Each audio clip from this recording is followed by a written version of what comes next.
AI가 만들어지고 있는 상황이 결국은 원자탄을 만들래 말래.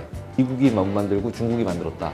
그럼 그냥 중국으로 패거닝에 바로 넘어가야 되는 상황이고. 독일이 안 만들고 미국이 만들어서 2차 대전도 이기고 그렇죠. 그러잖아요. 그거죠. 딱 그거죠. 지금 그러니까 발전할 가능성이 없죠, 솔직히. 그러니까 근데 그 사람들이 잘못 사는 거야? 라고 얘기를 하면 그건 또 아닐 수 있잖아요. 않죠. 예. 네, 그건 또 아니잖아요. 못 사는 거는 아니잖아요. 그리고 엘리베이터도 없잖아요. 이거 가보면 네. 그런 게 무너지고 나면은 이제 그 다음에는 이제 약간은 철학적인 문제로 바뀌지 않을까? 중국도 이미 로봇 기술도 되게 상당히 올라왔고, 예, 그런 상태가 됐기 때문에 이게 노동시장의 변화를 확실하게 줄 수 있고, 그러면 지금도 미국도 PMI나 제조업 지표들 너무 나빠요. 네. 예, 계속 나쁜데 주가는 계속 오르잖아요. 네. 아이러니한 네, 상황이에요. 거기다 지금 앞에서도 봤지만 원자재 다 나쁘잖아요. 이거 경기 침체해야지 이렇게 생기는 건데 원래. 네. 근데 이제 뭐 그거를 만회할 만한 기술 혁신이라든지 이런 게 있으면 있어야죠. 그런 루머들은 들으셨겠지만 뭐 트럼프가 우리 패싱하고 북한이랑 계속 수교받는다는 얘기도 되게 많거든요. 뭐 그런 그거 되게 얘기들은 많아요. 있죠. 네. 뭐, 예. 네. 난 쟤랑 친해 뭐 이러고. 예. 나 쟤랑 시내 가서 갑자기 없어지고. 근데 생각해보면 트럼프 했었잖아요. 네, 가서 만났었잖아요. 그렇죠, 그렇죠. 네. 네. 뭐 문재인 대통령이 중간에 끼긴 했었지만은 지금은 원하는 사람이 없잖아요. 김정은도 원하지 않고 트럼프도 원하지 않고 중간에 누가 끼기를. 뭔가 니즈가 맞으면 둘이 만나겠죠. 네. 네. 우리 빼고. 우리 빼고. 슬프지만. 우리 얘기할 사람도 없죠. 맞아, 얘기할 사람도 없어요. 강 대표님 준비해 오신 뉴스가 내년을 움직일 주식시장을 움직일 뉴스를 준비해 오셨는데 거기 빨간 글씨로 배드 뉴스 위주로라고 써오셨어요. 네. 그래서 좀 한번 들어봐야겠습니다. 그러니까 배드 뉴스를 위주로라는 게, 네. 그러니까 어쨌든 이제 파생 상품을 하는 사람들이 독자인 거잖아요. 지금 저희의. 네. 근데 일반적으로 파생 상품을 거래를 하면 항상 네거티브해요. 아우, 네, 그렇죠. 네. 깔려 있습니다. 깔려 있어요, 기조가. 네거티브가. 그래서 이제 그 주류에 못 들어가요, 항상. 네. 그래서 이게 조금 슬픈 저도 현상이긴 그래서 한데. 그럴지도 몰라요. 네? 슬픈 현상이긴 한데, 근데 지금 보면은 결국 배드 뉴스가 일어날 확률은 굉장히 낮은데, 네. 낮지만 일어났을 때는 임팩트가 있을 것 같다라고 생각하는 뇌피셜 뉴스라고 보시면 될 것 같고요. 하지만 이 확률보다는 은연중에 저는 AI가 어느 정도의 뭔가의 퍼포먼스를 내지 않을까라는 게 저는 개인적인 생각입니다. 그래서 그게 이제 어떤 식으로 어떻게 풀어질지는 모르겠는데, 그리고 그 경쟁이 결국은 어떻게 생각하면 더 나쁜 효과가 일어날 수도 있죠. 왜냐하면 지금 AI가 미국이랑 중국이랑 계속 싸우는 가장 큰 핵심 안에 저는 그냥 그 원자탄 같은 건 것 같다. 이런 생각이 들거든요. AI가 만들어지고 있는 상황이 결국은 원자탄을 만들래 말래.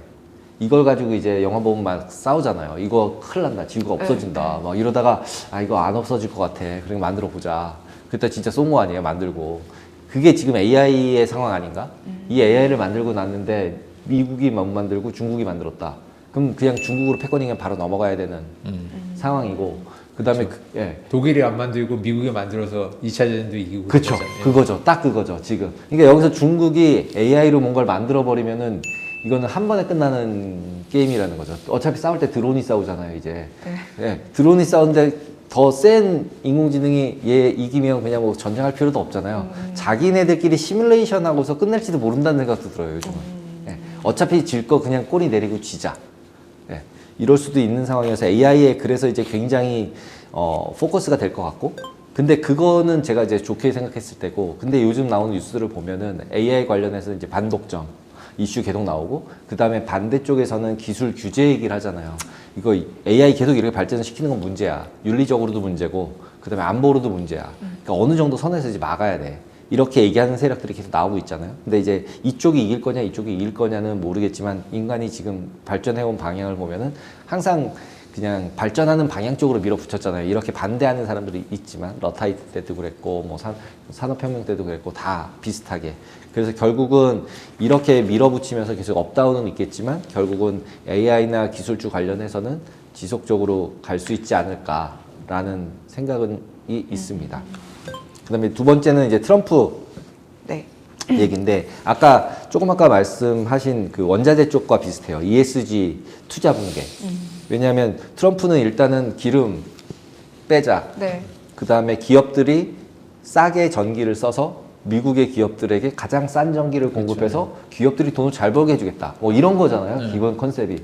경기도가 그 전기 제일 많이 쓴다고 얘기하잖아요. 하이닉스랑 삼성전자 때문에 쓰는 거고, 그 다음에 그걸 되게 싸게 주잖아요. 예, 우리가 비싸게 되지만. 예를 들어 미국 같은 경우도 더 싸게 전기를 주겠다는 생각이 있는 거고, 그러면은 결국은 ESG가 붕괴가 될 가능성이 있는 거죠. 탄소 에너지나. 그러면은 지금 ESG 펀드라 그래서 열심히 만들어서 지금 네. 펌프 해가지고 지금 유럽도 결국은 ESG 하다가 유럽이 저렇게 된 거잖아요, 지금. 그리고 지금도 어떻게 보면은 약간의 유럽 부분에 대해서 이제 두 파가 좀 있는 것 같아요. 한쪽은 저렇게 살고 있는 게 잘 사는 거다. 오히려 경기가 나빠지는 게. 먹고 살기 힘들어지니까 ESG고 뭐고 하네 다 요즘에 쑥 들어간 것 같아요 보면. 그러니까 말을 못 꺼내는데, 근데 유럽 친구들이랑 얘기를 해보면 걔네들은 그냥 진짜 환경을 진짜 마음으로 사랑하고 진심으로. 네, 진심으로. 예, 진심으로. 그래서 이제 비행기 타면은 탄소가 너무 많이 나오니까 기차 타고 다니고, 뭐 자전거 타고 다니고, 뭐 이런 친구들이 소수지만 계속 있는 상태고, 그 컨센서스들이 있고, 그다음에 그냥 천천히 걸어 다니면서 살고. 그러니까 효율성이 없잖아요. 그러니까 발전할 가능성이 없죠, 솔직히. 그러니까 근데 그 사람들이 잘못 사는 거야? 라고 얘기를 하면 그건 또 아닐 수도 그렇진 있잖아요. 않죠, 예. 예, 그건 또 아니잖아요. 못 사는 거는 아니잖아요. 그리고 엘리베이터도 없잖아요. 유럽 가보면 네. 4층 건물 맨날 걸어 올려 다녀야 되고, 그것 놓지도 못하게 하고, 건물도 못 짓게 하고. 그러니까 이제 그게 이제 결국은 지금 이제 아시아나 미국하고의 다른 점이고, 계속적으로 침체가 되고 있는 것 같아서 약간의 이제 그런 ESG들이 붕괴를 하면서 실제로 지금까지 투자된 게 어라이닝 들어가서 그런 게 무너지고 나면은 이제 그 다음에는 이제 약간은 철학적인 문제로 바뀌지 않을까? 예, 이렇게 살지 않아도 돼. 뭐 이런 쪽으로 가면서 뭔가 어떻게 다른 방법을 찾아야지 이대로는 안 될 것 같아. 이런 게 되지 않을까라는 생각이 들어서 ESG가 붕괴되는 것도 굉장히 큰 리스크일 수 있다라는 생각이 듭니다. 그러고 나면 이제 붕괴되고 나면은 이제 다 우리는 합리화를 시켜야 되잖아요. 네. 그렇기 때문에 우리는 잘해야 된다. 뭐 이러면서 바뀔 것 같다라는 생각이고요. 그다음에 이제 고금리가 지금 이제 계속 인플레이션 얘기 해주셨잖아요. 금리 인하 잘 못할 것 같다. 네. 그 상태가 될 가능성도 되게 커진 것 같아요. 그리고 이제 중립금리 얘기를 하는 것들도 기본적으로 이제는 3%는 이미 어저께 이제 올려줬어요. 이제 2자 없어졌거든요. 그러니까 이제 3에서 3.5 정도가 중립금리라고 사람들이 이제 얘기를 하지만, 이제 파월도 계속 얘기하면서 그건 아무도 몰라. 뭐 하지만 내려와서 어디인가 가까워지는 건 있어. 옛날에 5일 때 있었는데 4로 내려왔으니까 여기 어디 있었으니까 가까워졌잖아요. 그런 말은 누가 못해요. 다 할 수 있는 거잖아요. 네. 그런 상태라서 지금 고금리로 지속될 가능성이 어느 정도는 되게 높아진 상황이고, 그렇게 됐을 때는 중소형주나 스타트업들 뭐 이런 데들도 다 망할 거고, 그럼 이제 도미노 들어가고, 그러면 금융 섹터들 망가지고 신용 경색 나오고, 그러면 이제 지금은 하이힐드 스프레드도 굉장히 낮아요. 거의 히스토리카 거의 로에 가까운 것 같아요. 러셀이 빠져도 계속 빠지더라고요. 그래서 어저께 조금 오르더라고요. 그렇게 폭락하니까. 그래서 와, 채권이 없는 건지 돈이 많은 건지, 예, 둘 중에 하나인 것 같은데, 그래서 이제 그런 상태였다가 그 기업들, 중소기업들이 이제 3년짜리, 5년짜리 만기로 채권 발행했던 것들이 내년, 후년에 이제 몰려서 만기가 되면서 재융자를 받아야 될 거 아니에요, 다시. 대출을 받던 채권을 발행을 하든. 근데 이제 그 상태가 됐을 때는 0%대 받아놓은 애들이 5%로 빌리면 뭘 방법이 없잖아요. 지금 실제로 5%를 유지하면 실질적으로 하이힐드들은 한 4% 정도는 아마 가상금리가 붙을 거예요. 그러면은 거의 한 7, 8% 되는 건데 7, 8%를 버티기는 어렵지 않을까라는 생각이 들어서, 그렇게 되면은 결국 기업 파산되고, 그러면 이제 월스트 케이스 스태그플레이션 뭐 이런 얘기 나오는 거죠, 이제. 그러면서 이제 두 번째가 네 번째가 이제 스태그플레이션 얘기인데, 결국은 성장률이 위에처럼 이제 파산 증가하고 하면서 결국 마이너스로 도는 건데, 이거는 이제 미국 얘기 쪽에 조금 포커스가 맞춰져 있다면 글로벌하게 경기 침체가 되지 않을까. 그러니까 조점님도 아까 이제 글로벌 성장 둔화 얘기를 하셨지만 그 부분이라고 보시면 될 것 같아요. 근데 글로벌리 성장률이 다 같이 마이너스가 돌면, 그리고 IMF도 이제 글로벌하게는 네거티브하게 전망을 계속 하고 있기 때문에, 그렇게 돌았을 때는 결국 안전자산으로 돈이 좀 돌 거고, 지금 그래서 이제 우리가 이제 현금 뭐 이런 얘기를 하고 있는 건데, 트레저리도 곰곰이 생각해 봤더니 금리가 안 내려가면 그것도 자꾸 막토막으로 손실이 나니까, 그것도 뭐 이제 상관관계가 너무 깨졌다는 거죠. 주식 깨지면서 같이 깨지고 이러면 안 되는데, 그러니까 6대4 포트폴리오 보고 할 수가 없으니까 현금이냐 금이냐 뭐 비트코인이냐 뭐 이러고 있는 건데, 비트코인은 이제 뭐 반반 잘 모르겠지만 그런 상황이 돌아가고 있다라고 봐야 돼서, 달러 강세 지속되는 분위기는 계속 될 가능성이 높고, 스태그플레이션까지 됐다고 치면 금리 같은 경우는 솔직히 내려간다 올라간다 얘기가 되게 어렵잖아요. 왜냐하면 실제로 스태그플레이션 나고 안전자산 선호로 돌면 글로벌하게 자금들은 미국으로 들어가고 미국으로 들어가면 결국은 또 채권 사잖아요. 채권을 살 수밖에 없으니까 결국 금리는 자기네 나라는 또 내려갈 거잖아요. 예. 그러면서 자기는 금리를 막 낮추겠죠. 단기 금리를. 그러면은 나머지 나라는 또 다 더 힘든 게 되고 그게 어느 정도 안정화가 돼야 금리가 너무 낮으니까 위험 자산으로 돈이 시프트가 되면서 이제 이머징 마켓 쪽으로 흘러갈 테니까 이제 스태그를 그럼 한 번은 겪어야 되나? 이런 이제 물음표가 던져지는데 내년에 그럼 과연 스태그플레이션이나 이런 문제가 발생할까? 라고 생각을 해보면 가능성은 그렇게 높아 보이진 않아요. 안 되나? 네. 네, 않아요. 왜냐하면 네. 미국은 어쨌든 너무 좋잖아요. 그렇죠. 그러니까 고용도 너무 좋고 인플레도 되게 적절하고 그 다음에 AI로 계속 생산성 높인다고 하고 그러면은 거기다가 이제 페드가 여러 가지 테스트를 다 해봤기 때문에 경기 침체될 것 같으면 금리를 빠빠빡 내려볼 거고 그 다음에 뭐 이상한 얘기 많잖아요. 오퍼레이션 트위스트 그래서 장기채는 사주고 뭐 팔아주고 뭐 이러면서 계속 이거를 이게 돈을 가지고 움직이면서 시장을 안정화시킬 수 있는 뭔가의 이제 경험들이 너무 이제 많아진 거죠. 근데 이제 문제는 자꾸 미국 쪽으로 자꾸 시선이 쏠릴 수밖에 없는 게 그렇게 하는 게 자국 위주로 하겠다고 자꾸 하면 그 당하는 밖에 있는 사람들의 국가들, 입장에서는 그쵸. 그래도 세네 걸 가지고 있는 게 좀 안전해 보이잖아요. 네.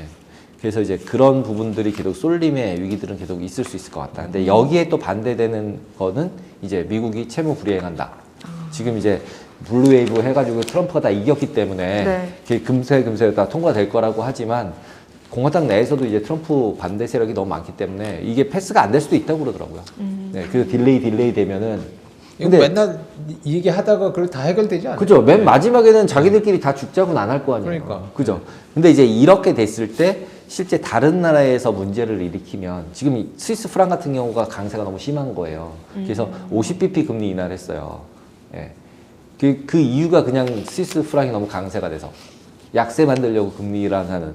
그 다음에 브라질 같은 경우는 오히려 거꾸로 금리 인상을 했어요. 너무 약세가 돼서. 네, 네. 예. 그래서 이런 거 두 개를 생각해 보면은 진짜 양극화로 그냥 벌어지고 있구나라는 생각이 들어요. 그래서 이런 양극화들이 지속될 때는 언젠가 한번 이렇게 뻥 하는 일이 생기니까 특히 올해는 솔직히 10% 이상 빠진 적도 거의 없었잖아요. 네, 네. 예, 특히 미국 주식으로 보면 중간에 한번 잠깐 있었는데 거의 없었기 때문에 예, 위험에 대해서 불감증. 근데 이제 뭐 어저께 같은 경우 빅스 같은 거 올라가는 거 보면 정말 급등을 해버렸었거든요. 그러니까 이제 12월물 만기가 이제 지나가면서 굉장히 이제 미결작증들이 많이 모여있는 레벨로 온 것 같아요. 그게 6,000이랑 5,950이었는데 그 레벨을 치면서 간 것 같은데 어쨌든 시장이 되게 약한 부분은 있지 않나라는 생각이 들어요.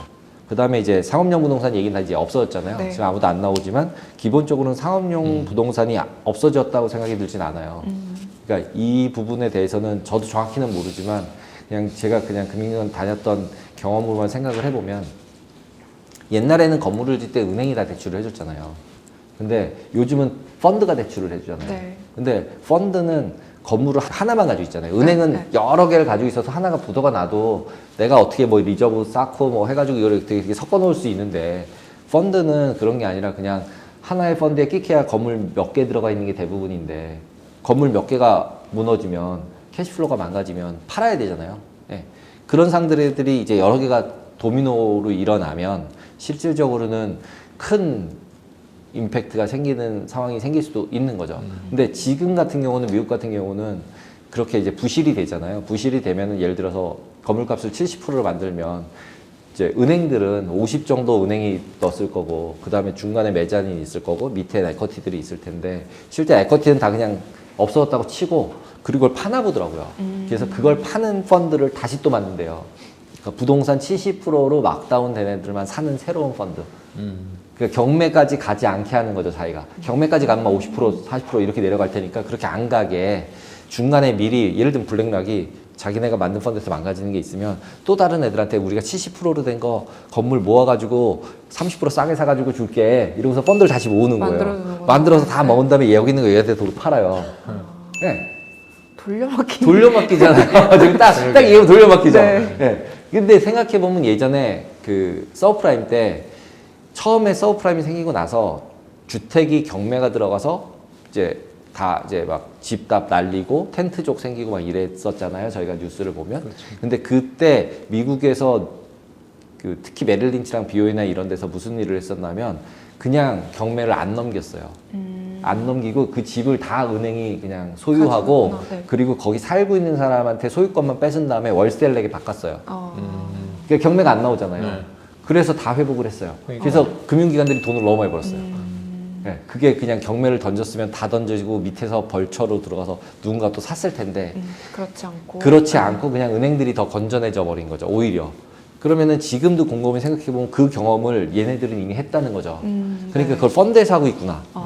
이런 생각이 드는 거죠. 그래서 쉽게 붕괴될 것 같지는 않아요. 제 생각엔. 제가 이렇게 적었지만 월스트에 이런 일이 일어날 수 있죠. 근데 지금 제가 말씀드린 딱 아까도 딱 돌려막기잖아요. 이렇게 딱 생각이 드신 것처럼 돌려막긴 하다가 이렇게 하나가 잘못되면 원하지 않았으나 원하지 않았으나 돌려막다가 하나가 빠그러지면 아장창 무너지는 것처럼 예, 그런 붕괴가 있을 가능성이 낮지만 있을 수 있다. 왜냐하면 지금 제가 말씀드린 그런 형태의 딜들이 계속적으로 돌고 있기 때문에 어디선가 갑자기 돈이 없어가지고 갑자기 펑 하나 터지면 뭐 어떻게 될지 모르잖아요. 그럼 이제 또 파지티브하게 생각하면 SBB 사태 때 봤지. 페드가 딱 나타나서 딱 이렇게 해가지고 돈 해결해주고. 빡 주고 해결해 줄 거야. 네. 이렇게 생각하면 또 아주 클린한데 그렇지 않을 수도 있으니까 조심해야 되는 부분이라면 그런 것들도 있을 수 있다. 그 다음에 일본 엔화가 또 이제 강세가 계속되면 결국은 이제 글로벌 딜레버리징이잖아요. 엔캐리 트레이딩이라는 게 결국 엔화 빌려서 뭐 사는 거 아니에요. 그쵸. 아, 뭐가 됐든.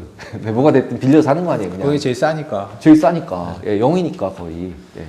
하다못해 돈 많은 버핏 할아버지도 일본 가서 빌려서 사지 자기 돈으로 안 사시잖아요. 그렇죠. 네, 빌려서 사시잖아요. 그러니까 자본주의의 기본이 돈을 빌려서 뭘 산다가 깔려 있는 거기 때문에 결국은 딜레버리징이 걸리는 거는 가장 큰 위험인 것 같다. 앞에 있는 것들도 결국은 생각해보면 다 딜레버리징이에요. 비슷한 맥락이에요. 다 네. 비슷한 맥락이에요. 네. 그러니까 이게 결국은 이제 코로나 때 돈을 왕창 풀었고 돈을 풀었으면 누군가가 빚을 졌고 그러면은 레버리징이 된 거잖아요. 네. 예, 예. 근데 지금은 정부가 레버리징이 돼가지고 안 망할 것 같아요. 이제 지금 문제는. 근데 이제 계속 이제 그러니까 미국이 망할 거야 이러면서 비트코인 올릴 거야 뭐 이러고 있는 건데 과연 그렇게 될까? 쉽지는 않아 보여요. 하지만 엔화가 계속적으로 강세가 돼서 또 엔캐리 트레이드 청산이라는 단어가 나오면 이슈가 될 가능성도 있고 그 전제는 예를 들면은 145, 155로 다시 올라왔지만 예를 들면 155에서 그냥 뭐 1엔, 2엔씩 조금씩 빠지면 제 생각에 아무 문제가 없을 것 같아요.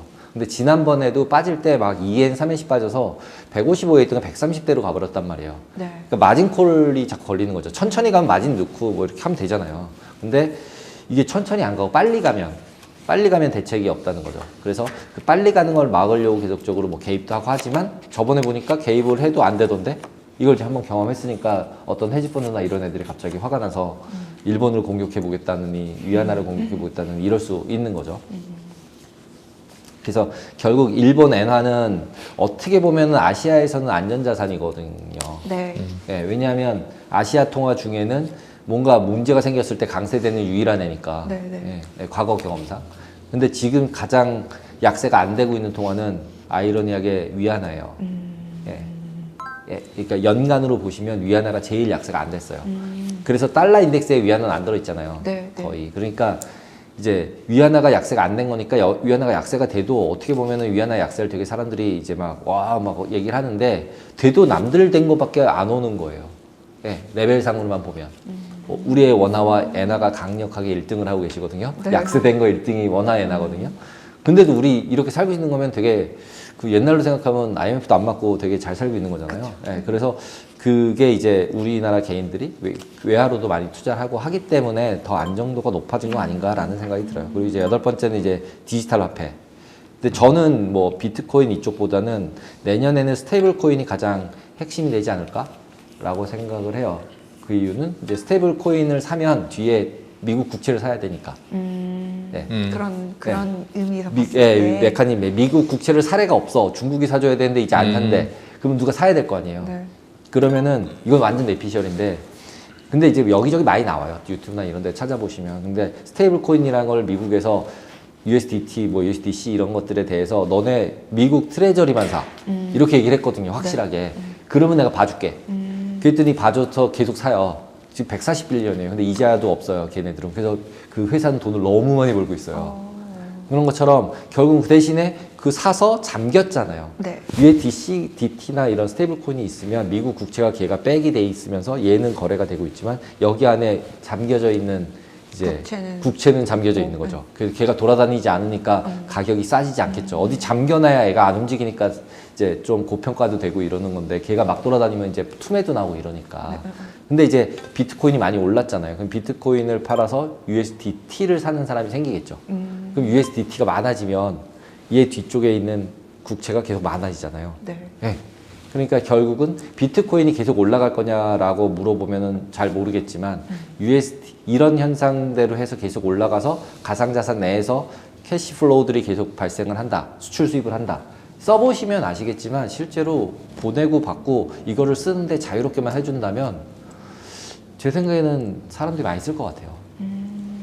특히 이제 송금 수수료, 뭐 유학하는 사람들. 근데 이제 이게 소액이니까 쓸 수 있지. 큰 금액으로 집 사거나 이러면 자금 출처대라 막 이러면서 되게 어렵거든요. 실제로 가상자산을 빼서 쓰기가. 네. 근데 이제 미국에서 그걸 허락을 해주면 이제 얘기가 좀 달라지지 않을까? 그렇게 된 허락을 해준다면 너 대신 국채사 이렇게 얘기하는 거를 뒤에 깔지 않았을까라고 생각을 합니다. 근데 이제 이게 워킹을 하면 금융 시스템 전체에 문제가 생길 것 같아요.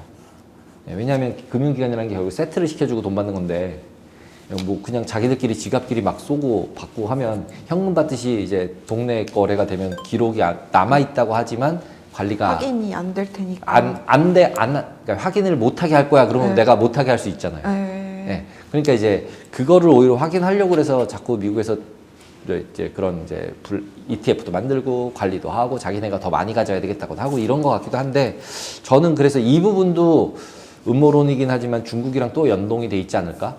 누가 더 미국하고 중국하고 누가 더 비트코인을 많이 가졌을까? 이런 생각도 해봐요.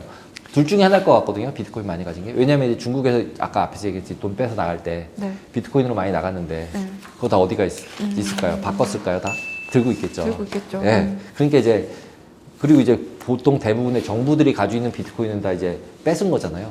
자기네가 채굴한 것도 아니고 다 이제 벌금, 압수. 뭐 돈 세탁, 벌금, 그 압수 뭐 이런 것들이 모여가지고 이렇게 많이 가지고 있는 건데 그리고 가지고 있다 보니까 올랐고 네. 이런 상태이기 때문에 그렇게 받은 걸 안 팔겠다고 트럼프가 얘기한 거거든요. 네. 예, 그러니까 이제 그런 부분들 또 한 번 정도는 스테이블 코인이 어떻게 돌아가는지도 미국 국채 시장에서 연동하면서 한번 보시면 좋을 것 같아요. 그리고 이제 이거 9번은 그냥 우리가 너무나도 잘 얘기하고 있는 인구 감소 노동 시장의 변화. 노동 시장의 변화 안에는 또 로봇도 있겠죠. 휴머노이드가 이제 저번에 이제 머스크 나와서 이제 뭐 이렇게 맥주 따라주고 한 것처럼 걔네들이 여기 돌아다니는 거 이제 2만 불이라는데 2, 3만 불에 만들 수 있다면 중국에서도 이미 있다 그러더라고요. 그리고 요즘 짤방으로 도는 걸로는 이렇게 동그란 경찰 로봇이 돌아다니더라고요. 경찰 옆에 따라다니면서. 예. 그러니까 중국도 이미 로봇 기술도 되게 상당히 올라왔고 예. 그런 상태가 됐기 때문에 이게 노동시장의 변화를 확실하게 줄 수 있고 그러면 이제 이게 진짜 기본소득을 주는 게 한 2, 3년 전만 해도 말도 안 되는 소리야 뭐 이렇게 얘기를 했었는데 요즘 로봇 움직이는 걸 보면 우리는 뭘 하고 있어야 되지? 돈을 주면 쓰기만 해야 되나? 그러면 이제 돈을 이제 유럽처럼 생각을 해봐야 되는 거죠. 돈을 준다고 내가 받아서 쓰는 사람이 될 거냐? 아니 나는 돈을 벌면서 쓰는 사람이 될 거냐? 둘 중에 뭔가를 선택해야 되는 아주 이상한 상황이 되지 않을까? 그런 것들도 중간은 없는 것 같아요. 그죠? 네. 예, 받아서 쓰던지 벌어서 쓰던지 예, 둘 중에 하나가 될 가능성도 굉장히 많고 중간에는 아예 내가 그 정도 벌어서 이렇게 할 경우 받아 쓰는 거나 내가 일 하나 비슷하니까 일 안 하고 받아 쓸래 이렇게 될 수 있는 거죠. 그래서 이제 아까 앞에서 얘기했듯이 약간의 이제 철학적인 중간에 할 수 있는 일도 별로 없을 것 같아요. 보면은 애지간한 건 다 대체가 돼가지고. 근데 저는 제 그냥 개인적인 생각은 뭔가 나올 거라고 생각해요. 분명히 산업혁명 생겼을 때 지금 우리가 얘기하는 것처럼 이런 고민을 했을 거고 네. 그래서 러테에서 운동이 생겼던 거고 지금도 AI 못하게 하는 거고 하지만 지금 뭐 우린 잘 살고 있고 그때 옛날보다 지금이 훨씬 잘 살잖아요. 그러니까 다른 뭔가를 찾지 않을까? 그게 이제 결국은 저는 서비스업인 것 같고 그래서 미국도 보면은 성장은 서비스업만 있잖아요. 네. 지금도 미국도 PMI나 제조업 지표들 너무 나빠요. 네. 예, 계속 나쁜데 주가는 계속 오르잖아요. 네. 아이러니한 상황이죠. 예, 거기다 지금 앞에서도 봤지만 원자재 다 나쁘잖아요. 이거 경기 침체해야지 이렇게 생기는 건데 원래.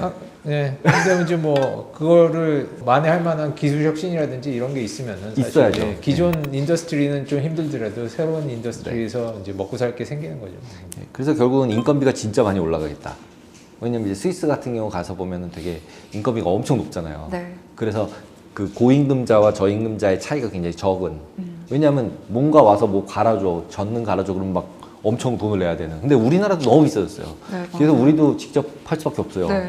그죠? 사람 부를 수가 없어요. 네. 네. 그런 상태가 돼가고 있어. 비슷해지는 것 같다. 그래서 결국 노동의 값이 굉장히 비싸지겠구나. 근데 이제 저 로봇이 나와서 저걸 갈아치우면 이렇게 이제 물음표가 던져지는 거죠. 그 다음에 어떻게 될까? 그러나 뭔가를 또 찾지 않을까라고 생각을 합니다. 그리고 이제 10번째 마지막으로가 이제 그 미중 갈등, 디커플링 심화가 계속 되는데 이거를 계속 냅둘까? 중국이 독자적으로 경제 블록을 구축하려는 시도를 계속 하고 있잖아요. 그리고 하다못해 이제 나와가지고 브릭스 니네 뭐 딴짓하다 걸리면 혼난다 뭐 이러고 얘기를 하잖아요. 브릭스 통화 만들려고 하니까 자꾸 네. 달러에 네. 도전하려고. 네. 근데 과연 미국이 혼자 계속 잘 나가면 그 계속 보고 싶은 사람이 있을까요? 지속 가능하기는 어렵겠죠. 그쵸. 보면은. 네. 뭐 그거 뭐 혁명들도 다 그랬잖아요. 보면은 뭐 귀족들만 잘 살고 우리는 너무 어려우면은 뭐 혁명이 나든지 전쟁이 나든지 해가지고 그걸 뒤집는 게 보통 이때까지 인류가 나온 방향이니까. 그렇죠. 미국만 너무 일방적으로 잘 살고 나머지는 다 못 산다 그러면 뭔가 뭐 모이겠죠. 못 사는 뭔가 이렇게 모여가지고 시도가 있겠죠. 뭔가 시도가 있겠죠. 근데 그게 좀- 이거를 이제 네. 주도할 만한 게 이제 중국이 그 좀 유력하잖아요. 유력하죠. 국가들 중에서는. 네. 네. 그러게요. 그래서 이제 이 부분이 결국은 글로벌 공급망 재편을 만들 거고 그러다 보면 아시아 쪽에서 뭔가 불확실성이 증가할 가능성이 커지는 거죠. 그게 이제 우리나라가 문제인 거죠. 그래서. 예. 근데 뭐 그런 루머들은 들으셨겠지만 뭐 트럼프가 우리 패싱하고 북한이랑 해서 수교 맺는다는 얘기도 되게 많거든요. 저 처음 들어보죠. 처음 들으시나요? 뭐 그런 뭐 되게 얘기들은 많아요. 있죠. 네. 뭐, 예. 네. 난 쟤랑 친해 뭐 이러고. 예. 나 쟤랑 시내 가서 갑자기 없어지고. 근데 생각해보면 트럼프 했었잖아요. 네, 가서 만났었잖아요. 그렇죠, 그렇죠. 네. 네. 뭐 문재인 대통령이 중간에 끼긴 했었지만은 지금은 원하는 사람이 없잖아요. 김정은도 원하지 않고 트럼프도 원하지 않고 중간에 누가 끼기를. 네. 그치. 뭔가 니즈가 맞으면 둘이 만나겠죠. 예. 네. 우리 빼고. 우리 빼고. 슬프지만. 우리 얘기할 사람도 없잖아요. 지금. 맞아. 얘기할 사람도 없어요. 하다못해 얘기할 사람도 없어요. 네. 그리고 얘기를 해준다고 뭐 우리가 무슨 뭔가의 베니핏을 우리가 챙기거나 이러기가 굉장히 어려운 상황이 된 것 같아요. 그리고 이제 근데 이제 문제는 이제 그런 일이 발생하면 이제 트럼프 같은 아저씨는 돈 내놓으라 그럴 거 아니에요, 우리한테. 충분히 그러고도 나올 것 같아요. 네. 내 돈으로는 안 할 거 아니에요, 자기 네, 네. 돈으로는. 자기 나라 돈으로는. 그러면 이거 되게 복잡해지겠는데? 뭐 이런 생각. 근데 어쨌든 쏠리면 지금 이제 원자재 쪽이 저는 개인적으로 원자재 쪽이 좀 좋아졌으면 좋겠다고 생각을 되게 많이 하거든요, 내년에. 저도 그랬으면 네. 좋겠어요. 원자재 쪽이 좋아지지 않으면 결국은 이머징 마켓 쪽이나 이쪽이 힘들죠. 네. 다 나쁜 상황이 될 것 같고 그러면 아까 말씀하셨듯이 네거티브한 이제 세력이 모여야 되잖아요. 나만 못 살면 될까? 이러고서 모이게 되면 이제 결국 미국이랑 이제 각을 질 수밖에 없고 네. 그런 상태가 됐을 때 상대편이 완전히 센 애가 되진 않았으나 모여지면 세지잖아요. 네. 그랬을 때는 이제 여러 가지 이슈들이 많이 한번 생기고 그런 일이 생기지 않을까 2, 3년 내에 한 번은. 그래서 지금은 뭐가 됐든 최근 들어서의 생각은 뭐가 됐든 분산을 해보는 게 제일 좋을 것 같다. 몰빵은 절대 하면 안 될 것 같다. 네, 뭐가 될지 모르겠으니까. 그렇죠. 예. 네, 그런 생각이 듭니다. 내년에는 이 말씀하셨던 이 뉴스들이 안 일어났으면 네. 너무 좋겠네요, 정말. 맞습니다. 네. 안 일어나는 게 제일 좋겠습니다. 또 방법도 찾겠죠. 뭐 보면. 그렇죠. 네. 네, 항상 근데 방법을 찾아왔었던 게 기억이에요. 그러니까 지나오면 IMF 지나고 서브프라임도 보고 뭐 LG 카드 사태 뭐 이런 것들, 그다음에 무역 전쟁. 다 알려진 악재는 뭐 더 이상 악재가 아니라고 그러잖아요. 보면. 말씀하셨던 것처럼 그동안 학습이 좀 많이 되어 있던 게 그래도 힘들어도 좀 이렇게 살아날 구멍이 생기지 않을까라는 생각이 들어요. 네. 네. 그리고 뭐 우리나라 이제 뭐 지금 우리는 이제 글로벌 얘기를 주로 하지만 우리나라 같은 경우는 그런 것도 되게 큰 것 같아요. 오히려 IMF 끝나고 훨씬 잘 살아졌고 네. 그 당시에는 너무 힘들었지만, 예. 그래서 어떤 그런 이런 이벤트들이 생기면 한 번 정도 더 레벨업 할 수 있는 기회들이 됐었던 것 같은 생각도 들어요. 근데 이번은 아니야 라고 얘기할 수도 물론 있겠지만 또 뭔가를 찾지 않을까라고 생각을 합니다. 그래서 올해랑 내년 전망까지 이렇게 들어봤는데 올해도 저희가 뉴스들도 그렇고 그다음에 커머니티 시장 그리고 강성희 대표님의 뇌피셜까지 많은 정보를 드렸는데요. 구독자 여러분들의 투자에 작은 보탬이 되었길 바랍니다. 내년에도 알찬 뉴스 그리고 알찬 내용으로 찾아뵐 테니까요. 많은 관심 부탁드리겠습니다. 시청해주셔서 감사합니다. 감사합니다. 감사합니다.